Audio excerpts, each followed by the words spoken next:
ladies and gentlemen.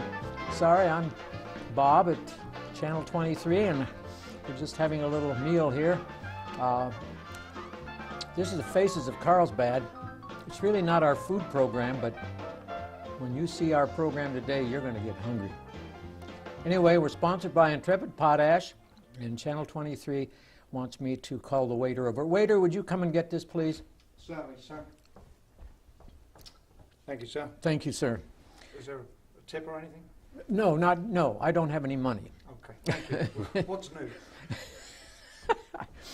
Anyway, ladies and gentlemen, I'm very pleased to introduce Lyman Graham, right? That's I right. got it right. You got it right. Oh, welcome you. to the show, Lyman. Thank you for having me. You look very, very well dressed today, and I want to get back into the old routine of where you were born and something about your parents. But to make an update why we were eating, you brought all this food in to us, and you're the food director of the Carlsbad school system. Is that correct? That's true. Yeah, we're going to get back to that in a moment, but the food is delicious, by the way. Well, thank you. I should have tipped the waiter. Now he probably will eat it before I have a chance. Before we get through with the film. Yeah, right. But anyway, Lyman, tell me a little bit about where your parents came from, where you were born, and we'll start at the beginning. Well, I was born in Roswell, New Mexico, and I still reside in Roswell, but at the time of my birth, my parents were ranchers out on the Caprock, about 50 miles east of Roswell. Oh, yes. Okay. Now, my granddad is in a famous book that was put together here out of Carlsbad, because he was originally doing a homestead and running a lot of sheep in Carlsbad, and that was John Tatum Acree. And John Tatum Acree. Yes, and so they run lots of sheep. In fact, the story is told that he was the one that found the Carlsbad caverns. Of course, he didn't take off time from his sheep and investigate and turn it all in, but it's a great story. But one of the teachers at Carlsbad High School a few years ago put together the history of Carlsbad, and so my grandparents were in that. In fact, he interviewed my mother, Lyman Graham, and so that's all in that book. That's amazing. Now, how many people in this city have a background like that? That's fantastic.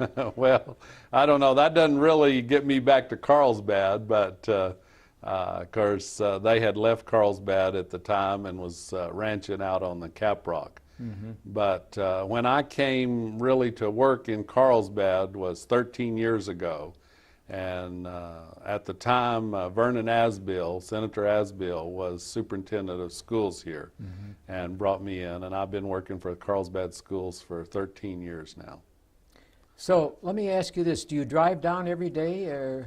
At this point, I don't drive every day because I'm also working for the Roswell schools and the Dexter schools.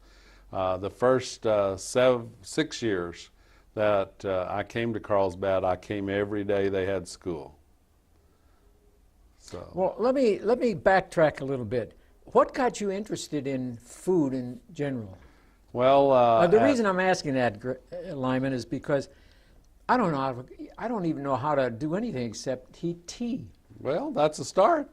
When I was 5 years old, maybe nearly 6, my mother was very sick, and I was the oldest of the 4 children. Mm-hmm. And so in order for us to have meals that we needed, I started doing the cooking. And my dad built what you would call a milk crate anymore. It was just an old wooden box, so that I could stand on it and be able to see in the skillet or in the pans on top of the stove. And my mom would sit there and tell me what to do.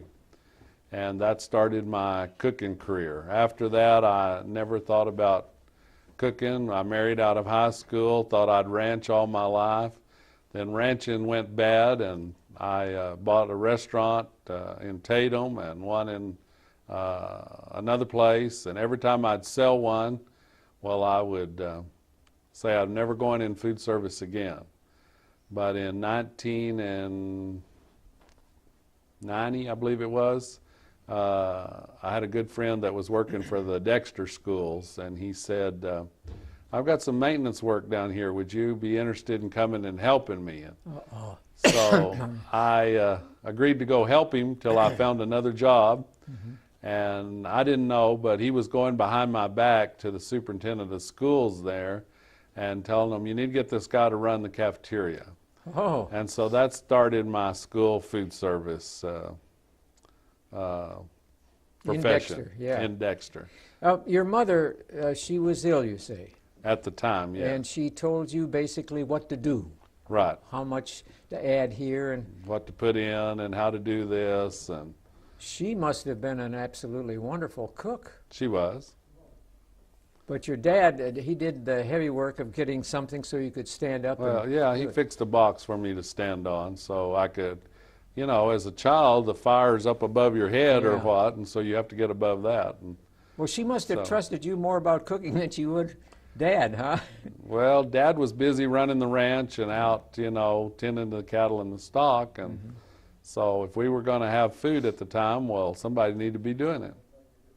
Well, in my house, my mother did it all, and she was pretty healthy, so there was no opportunity for me to get involved in it, and consequently, I grew up not knowing how to do anything except, as I said, warming up a tea, hot tea. But you had a love affair with food from the very beginning. Well, I did. I kind of learned to do that, and there's always a great sense of an accomplishment when you can do something and somebody brags on it, or you do it well, or so. Yes, I enjoyed it, you know. And when you start feeding your family, and then you start feeding the cowboys, and you know, it just began to grow. And so over time, I learned to do a lot of different things, and just kept on. And like I say, after owning restaurants, it's pretty hard work, and Yeah. people don't want to come, and you pay somebody on Friday and they don't come back on Monday, and so you're doing it all. So when I sold those restaurants, I didn't think I'd ever get in food service again. But school food service is a little different operation. It's very interesting, but you have a lot of bosses. First, it's a federal USDA program out of our government to help children. And so they tell you what you can do, and they have regulations. And then you have a school board that's interested in what you do, and you have parents. And then, of course, ultimately your customer, which is the students that eat. And so you've got to be able to meet all of those different categories to have a successful program. Well, through the years, you haven't had too many complaints about how the food tastes, have you? Well, you have a few, but no, I've had not very many. Most of the time we get good results, and people are satisfied, which I thank the Lord for. Well, those people who complain, those few who do, about the only thing you can do to them is, well, go home and fix your own meal. Maybe you'd like it better, and I bet they wouldn't. Well, I don't ever say that. No, I don't want them to. I don't like to see sack lunches come to school. We serve a very nutritious meal, and if I do get a complaint, of course, my whole approach is to see if I can solve it some way. It is difficult to please everybody, but it should be your goal. And so I try really hard. And so the first thing I do is invite them to come to school to eat. You have good morale among your workers? I think so, yes. That's very important, good. isn't it? We are always looking for new workers. Seem like there's a work place in the schools and for cafeterias that most of the world don't consider a profession. And it's a great profession. And do you have a slow overturn of help? Do they stick with you for long periods of time? They the majority do. of them? Usually when they get in the school system, and then they're happy, they'll stay there 25 years or longer, some of them 30. But you have a problem with younger workers when you hire them, I understand. You mentioned that you pay them on a Friday and then they never show up on Well, Monday that was mostly with the employees at the restaurant. at the restaurant. Right. When they get into the school system, they're a little bit different type people, and they're usually good to stay in and keep going. We can always use more people, and we're looking for people to start a career. I know when I was 16, I got a job at a grocery store, and the boss was very, very strict, very strict man. And I stuck it out for 2 years until I was drafted into the Army. And I couldn't have asked for a tougher boss, but he was a good man. I really respected him. And I never missed a day of work. And today I understand so many in the restaurant business or in other businesses, these young kids come in and they're gone within a couple of days. They don't, the drive's not there. Well, the drive's not there. People don't like to work hard like they used to. And so there's different challenges in the world. Yeah. So, but I enjoy my job, love to work, love to feed the children. You know, in our part of the country, some of the children, that's the only meal they get is at school. That's sad. That's So sad. it's really good to be able to put out good meals and feed people good. Yeah. I've been very blessed to you know, take this as a profession and learn lots about it, and it's a real challenge. But this last year I won 2 very outstanding awards. I was named Outstanding Director of the Year for the Nation. And so I got to go to Washington, D.C. and receive that honor. Back that up again and say that again slowly, because I want to absorb that. Well, it was an award given for Outstanding Director of the Year, which is for school food service directors. And it's given by my peers, so it was people that, you know, are working in school systems. Oh, that's wonderful. And so it was a great honor. I have to give the credit to my employees and my school district, and then, of course, my students here in Carlsbad that eat with us. That's what makes you a success. So that was an outstanding award that I won. And then in May, I was named one of the Silver Plate winners. And they only give 9 of those in the world a year, and I won it in the school food service category. And it was a nomination from International Food Manufacturers Association. So it was a very prestigious award, and quite an honor, and it's kind of hard to believe to get 2 of them in 1 year. Tell us a little bit, how do you prepare all these meals, and what do you usually have on the menu for the kids? Oh, well, we have a variety of lots of food that, so we feed very nutritious meals, and they're governed by regulations from USDA. You know, we have to meet so many fruits, so many vegetables, so many grains, which is the bread, and there is a minimum and there's a maximum. There have to be so much protein, and it's a minimum and a maximum. It has to meet a certain category range for a certain age child. So lots of regulations to putting a menu together. Category range for children. Now tell me about that for a moment. Well, like for a student that's from kindergarten through the 5th grade, he'll have a certain category of calories that he needs at a certain meal, at breakfast or at lunch. And the government supposedly has put together through scientific data what a person needs. Of course, our nation now is very concerned that our children now may be the first generation to not outlive their parents because of diabetes and obesity.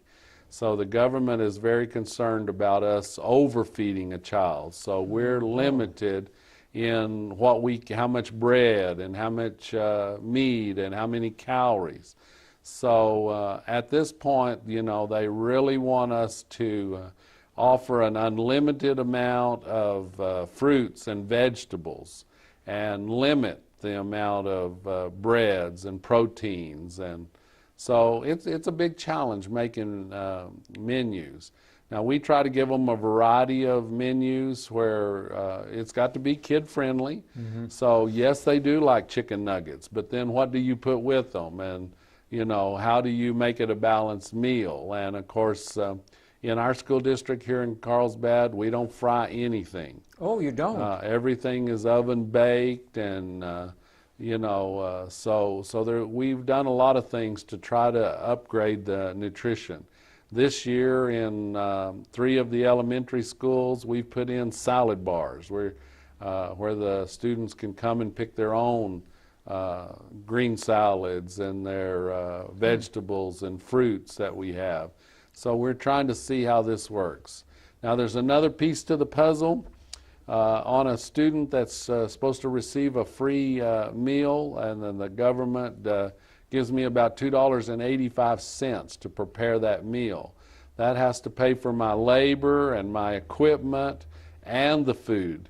So it's a real challenge to be able to do that. And most parents and administrators, people in the community, they don't even think about that. If you go to Starbucks or you go down to get a latte, most times you pay more for that latte than I have to feed a kid a whole meal. Is that right? And, Isn't that something? So it's a real challenge to do that and keep it in a situation where you can operate. But you have some of the menus. Of course, we have hamburgers, we have pizza, we have chicken nugget, we have enchiladas, we have lasagna, we have macaroni and cheese. Those are kind of the items that we put on as main entrees, but they have to have so many fruits and so many vegetables. And by next year, we have to have 100% whole grain. So I know in some of the schools I've already started sending the whole grain or the whole wheat tortilla. Yeah. It's not a very acceptable product in our area. Most of our clientele are used to white flour tortillas. So when you send them a brown one, they're not too acceptable yet. Well, that's too bad, isn't it? Because they should realize that it's better for you. Yeah, but the way you've been raised, everybody thinks is the best way. Yeah. So that's why it takes a lot of nutrition training, a lot of repetition. They tell me in some of the classes I take that you have to put something in front of a child 15 to 20 times before it becomes acceptable to him. Well, I don't like to see the trash can eat, so that's hard for me to do. But it's a challenge, but if everything was easy, well, everybody'd be doing it. So that's amazing. And what do you do in your spare time to relax? Well, I go to the ranch and ride my horse and enjoy the outdoors. Do a little bit of hunting. And now, your ranch is located in the Dexter area? No, up by Mayhill. Oh, Mayhill. Yeah. Oh, I see. That's so nice. You like to go up towards the mountains. Yeah. Yeah, I went through there a couple of weeks ago, and going through Hope was a little depressing because I didn't see any human beings in Hope. Yeah, well, Hope, when they lost their water, all the orchards died and the farming went out, and so that community's kind of dried up. I wonder how many people still remain there. Do you have any idea? I don't know the count, but there's several people that live there, but not like, at one time, Hope was a thriving community, but that's been years and years ago. And then when I arrived in Mayhill, it looks like it's a booming little community. Well, the tourists help Mayhill, and Texas money helps Mayhill, and so every area is unique. I think Carlsbad's real unique. As many communities that are on the Pecos River, Carlsbad is the only one that's used it as a spot for to draw tourists and for people to enjoy. And they, dam it up, and they have the Christmas on the Pecos and swimming and for the kids in the summer. And talking about that, in the summer, I put what do I call it, a summer feeding site down here at the beach. Oh, did you? I have for, I guess, about 13 years. And we feed about between 700 and 1,000 people a day.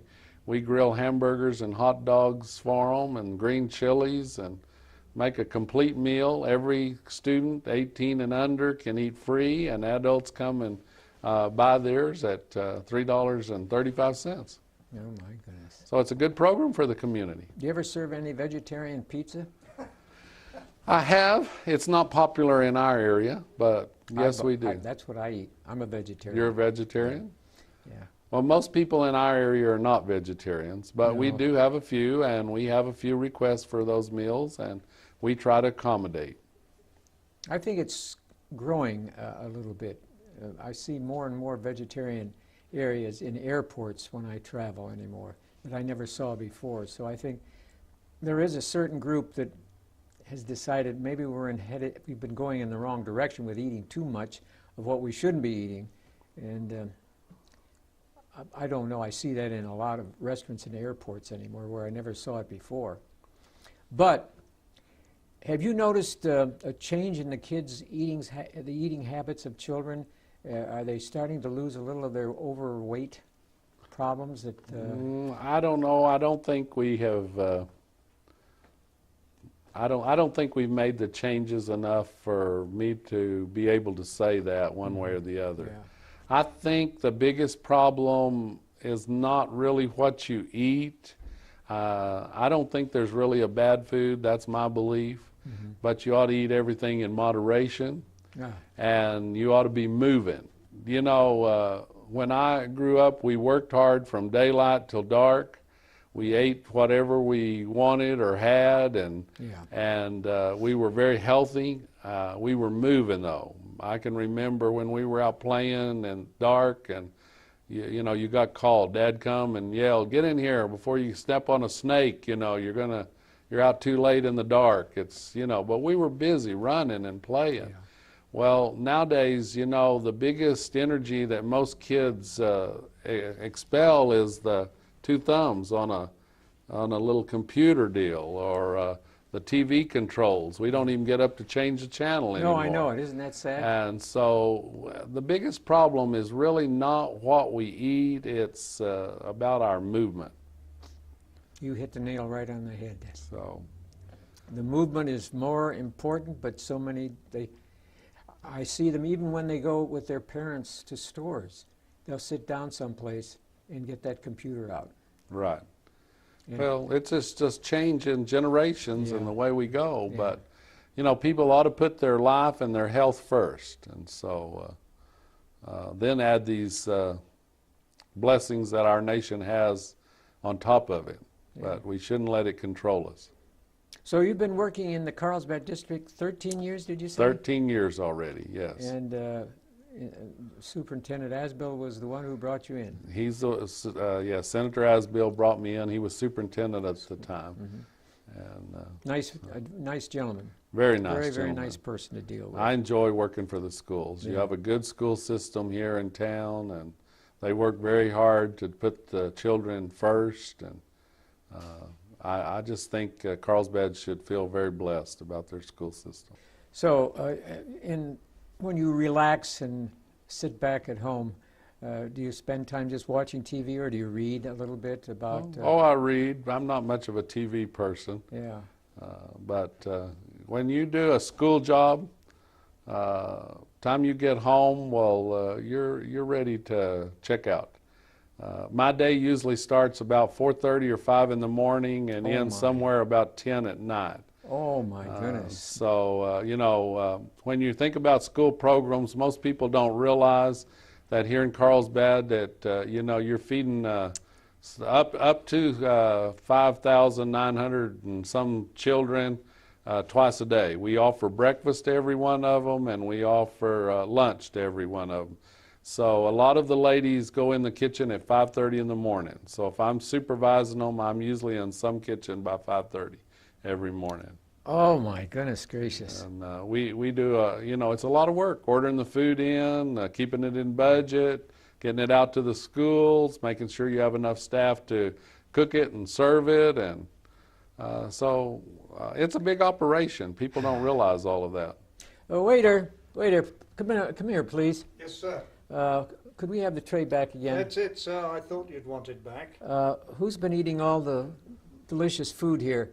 Oh, I'm going to call you Dr. Graham. You make me feel good. Well, I'm glad you feel good. Now, did you create all this for us today? Well, I brought it down for you to have a little bit of sample of a few of the things that the school cafeterias do. These are fruit, the strawberries that are on the tray, and of course we enhanced them a little bit by dipping them in chocolate, and so most people love that. The cookies that are on the tray are an assortment of cookies, and most people would never know it, but they're low fat and they're whole grain. Low fat and whole grain. That's fantastic. That's right down my alley. According to USDA, it's supposed to be more healthy for you, but it is still a cookie. So I hope you'll enjoy them, and thank you for your time. Well, I really appreciate this, you giving us your time, because I know you're a busy man, but the food is, that cookie was absolutely delicious, but I didn't know it was that healthy for me. That's fantastic. It's healthy for you, so you can enjoy one now and then. Well, I think some of the food has disappeared, and I think the waiter ate part of it. Well, I wouldn't be surprised, but that's good. It's probably because I didn't give him a tip. All right. I'm going to sample some of this, but I want to thank you so much for being our guest today. Well, you're very welcome. Thank you for inviting me. Oh, my gosh. Mr. Graham, this is fantastic. I could just look at this all day. All right. And anytime you or your staff would like the best meal and also the lowest price meal in town, come by one of the schools. And we'd love to show it to you and get you to eat. The ladies do a good job here. They're terrific. Don't tell the waiter. Okay. I'll keep this quiet between us. All right. Thank you so much for being our guest today. So much. On behalf of Channel 23 and Intrepid Potash, and I'm going to have to call him Dr. Graham. I just think anybody who can create this, folks, has got to be a doctor. Goodbye and good luck. Thank you.